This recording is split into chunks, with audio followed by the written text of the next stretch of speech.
Bollywood superstar Salman Khan के fans उन्हें दबंग खान के नाम से जानते हैं।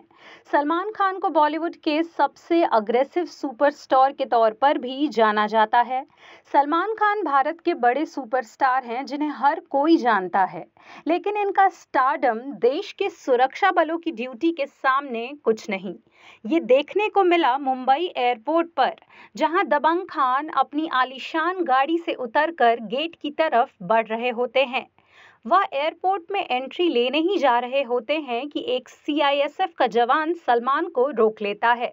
इसकी वजह थी सिक्योरिटी चेक। सीआईएसएफ के जवान ने सलमान खान को पहले सिक्योरिटी चेक पूरी कराने को कहा।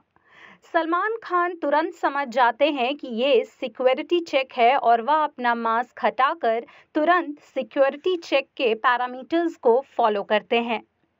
सिक्योरिटी चेक होने के बाद ही वे अंदर गए। वहीं जब कैटरीना कैफ एयरपोर्ट के गेट से एंट्री ले रही थीं, तब उन्होंने पूरे प्रोसेस को फॉलो किया और उन्हें आसानी से एंट्री मिल गई। सोशल मीडिया पर यह वीडियो काफी वायरल हो रहा है। लोग सीआईएसएफ के उस जवान और उसके द्वारा अपनी ड्यूटी बिना भेदभाव करने की जमकर तारीफ कर रहे हैं। आपको बता दें कि सलमान खान शुक्रवार को टाइगर 3 की शूटिंग के लिए रवाना हुए हैं। सलमान के साथ साथ कैटरीना कैफ भी गई हैं। उन्हें भी इस दौरान एयरपोर्ट पर ही स्पॉट किया गया है। टाइगर 3 की शूटिंग कई विदेशी लोकेशन पर होनी है, जिसमें सलमान रॉ एजेंट की भूमिका तो वहीं कैटरीना कैफ भी आईएसआई की एजेंट का रोल निभाएंगी।